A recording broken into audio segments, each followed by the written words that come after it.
Je sais pas si vous le savez, mais 20 à 30% des aliments produits pour les humains ne sont pas consommés. Ça s'appelle les biodéchets et vous n'imaginez pas tout ce qu'on peut faire avec. Allez, on vous dit tout, c'est notre mot du jour.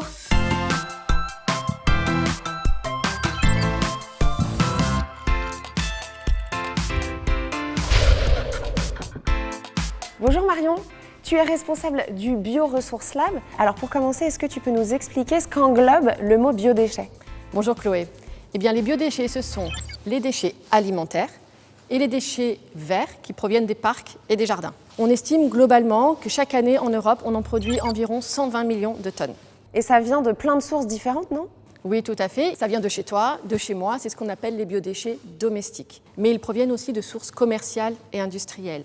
Par exemple, les déchets alimentaires des restaurants, des cantines, des industries agroalimentaires et également les invendus des marchés et des supermarchés. Ce qui est important pour pouvoir bien les valoriser, c'est de bien les trier. Le geste de tri est essentiel.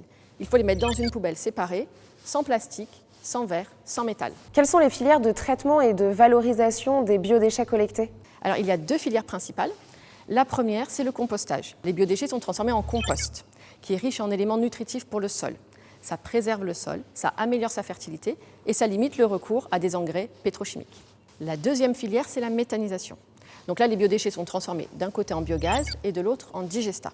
Le biogaz, c'est un vecteur énergétique. On peut le transformer en électricité et en chaleur.